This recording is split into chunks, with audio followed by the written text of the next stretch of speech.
Welcome students. तो आज इस लेक्चर में हम जो हैं फ्रंटियर पॉइंट, इंटीरियर पॉइंट और एक्सटीरियर पॉइंट जो हैं हमारे, उनकी कलेक्टिविटी जो है डिफाइंड करेंगे। प्रॉपर्टीज़ को कैसे करते हैं वो देखिए। सबसे पहला हमारा एक पास है कि अगर हम एक टोपोलॉजिकल स्पेस लेते हैं और एक कोई सबसेट लेते हैं, तो अगर हम उसके इंटीरियर पॉइंट्स को निकालें, उसके एक्सटीरियर पॉइंट्स को निकालें या उसके फ्रंटियर पॉइंट्स को निकालें, इन सब की अगर हम यूनियन कर देंगे तो हमें पूरी की पूरी स्पेस मिल जाएगी। तो देखिए कैसे करते हैं हम इसको। सबसे पहले हम डेफिनेशन लिखते हैं हमारी फ्रंटियर पॉइंट्स की। जो हमारे पास फ्रंटियर पॉइंट्स होते हैं बाय डेफिनेशन, वो किसके इक्वल होते हैं।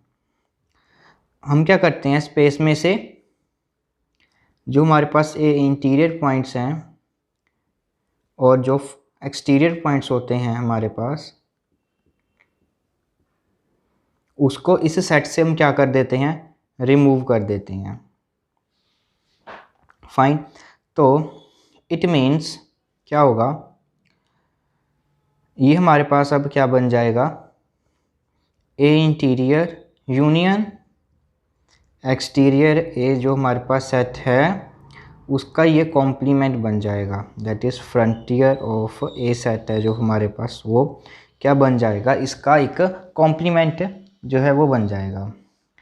तो अब देखिए, ये हमारे पास एक सेट है, हमको ये मालूम है अगर एक सेट है उसकी हम यूनियन करते हैं उसके कॉम्प्लीमेंट के साथ हमें पूरी की पूरी स्पेस मिलती है। तो अब हम क्या करते हैं,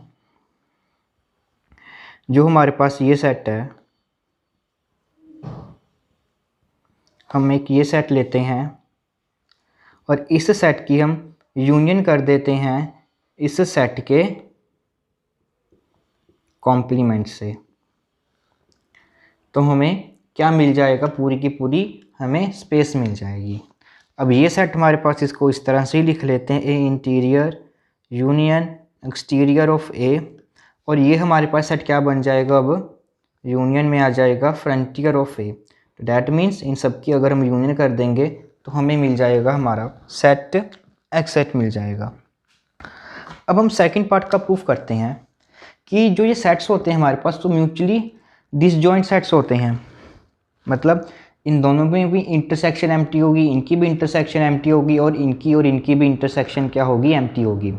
तो सबसे पहले हम क्या करते हैं, जो हमारे पास ये ए इंटीरियर है इसकी इंटरसेक्शन देखते हैं एक्सटीरियर ऑफ ए के साथ, देखते हैं इनमें से क्या कोई हमारे पास कॉमन पॉइंट आ सकता है या नहीं आ सकता। तो देखिए इसको हम कैसे लिख सकते हैं, ए इंटीरियर और एक्सटीरियर हमारे पास क्या होता है, ए कॉम्प्लीमेंट का इंटीरियर। ओके। तो अब इंटीरियर की हमने एक प्रॉपर्टी की थी कि अगर हम इंटरसेक्शन करते हैं किन्हीं दो सेट्स की और उनका जो इंटीरियर होता है वो किसके इक्वल हो जाता है, ए इंटीरियर इंटरसेक्शन बी इंटीरियर के। तो अब ये यहाँ पर ये चीज़ पड़ी है, तो हमारे पास ये बन जाएगा, ए की अगर हम इंटरसेक्शन करेंगे ए कॉम्प्लीमेंट के साथ और उसके ऊपर ये इंटीरियर आ जाएगा इस रिजल्ट को यूज़ कर और ये हमारे पास क्या बनेगा, एक एम्प्टी सेट। और एम्प्टी सेट का इंटीरियर पॉइंट्स क्या होते हैं, एम्प्टी होते हैं। तो इट मीन्स जो हमारे पास ए इंटीरियर सेट होता है और एक्सटीरियर होता है, इनमें से कोई भी पॉइंट होता है वो हमारे पास कॉमन नहीं होता।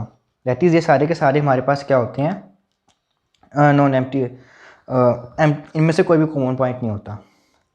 तो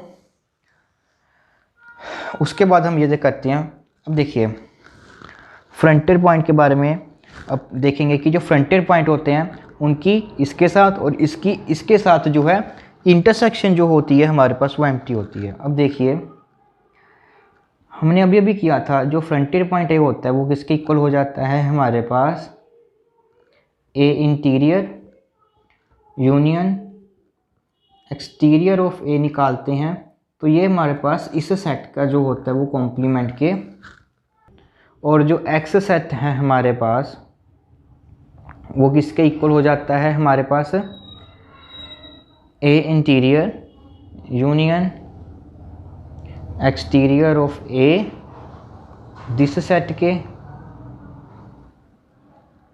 और इस union frontier points of A के, इसके इक्वल हो जाता। इसको हम ऐसे भी लिख सकते हैं, A interior union exterior point of A इसका कॉम्प्लीमेंट। मतलब कि ये सेट है और ये सेट है, दोनों कॉम्प्लीमेंट।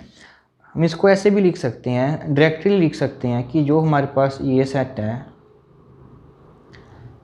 ये इसका कॉम्प्लीमेंट है, और किसी सेट की अगर हम इंटरसेक्शन कर देते हैं उसके कॉम्प्लीमेंट के साथ तो हमें क्या मिलता है, एक एम्प्टी सेट मिलता है। यहाँ से शुरू होता है हमारा प्रूफ में कि अगर हम एक सेट लेते हैं उसके अगर हम इंटरसेक्शन कर देंगे सेट के साथ तो हमें एम्प्टी सेट मिलता है। बट हमारे पास जो ये सेट है वो किसके इक्वल हो जाता है, हमारे पास फ्रंटियर पॉइंट ऑफ ए के लिए। मतलब कि अगर हमारे पास एक सेट है फ्रंटियर पॉइंट ऑफ ए, इसकी अगर हम इंटरसेक्शन करेंगे ए इंटीरियर यूनियन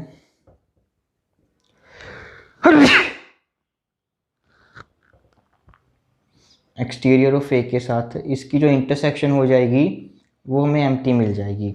तो इसको हम ऐसे लिख सकते हैं कि फ्रंटियर पॉइंट जो होगा ए की इंटरसेक्शन जो है हमारे पास ए इंटीरियर की यूनियन फ्रंटियर पॉइंट्स होते हैं हमारे पास ए सेट की, उनकी अगर हम इंटरसेक्शन करते हैं एक्सटीरियर ऑफ ए की, वो क्या बन जाएगी हमारे पास एम्प्टी। अब देखिए हम ये सेट को कंसीडर करते हैं कलेक्टिविटली और इस सेट को कलेक्टिविटली कंसीडर करते हैं। हमारे पास ये दो सेट्स हैं जिनकी यूनियन करने के बाद हमें क्या मिल रहा है, एक एम्प्टी सेट मिल रहा है। तो इट मीन्स ये भी एम्प्टी होगा ये भी एम्प्टी होगा, तभी उनकी यूनियन एम्प्टी होगी।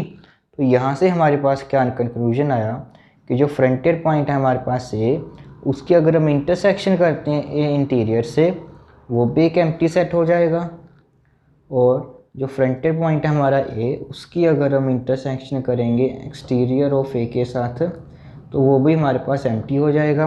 और हमने ये पहले ही प्रूफ कर दिया है कि ए की इंटीरियर की अगर हम इंटरसेक्शन करते हैं एक्सटीरियर ऑफ ए के साथ तो वो भी हमारे पास क्या होता है, एम्प्टी होता है। बाकी इसकी इसके साथ इंटरसेक्शन जो है वो एम्प्टी होगी, एक्सटीरियर की फ्रंटियर के साथ एम्प्टी होगी और फ्रंटियर की इंटीरियर के साथ एम्प्टी होगी। मतलब कि ये तीनों के तीनों सेट्स जो होते हैं हमारे पास म्यूचुअली डिसजॉइंट सेट्स होते हैं, और इन तीनों की अगर हम यूनियन करते हैं तो हमें पूरी की पूरी स्पेस मिल जाती है। बहुत इंपॉर्टेंट रिजल्ट है, काफ़ी बार एग्जाम में आता है, तो इसी को अच्छे से करें।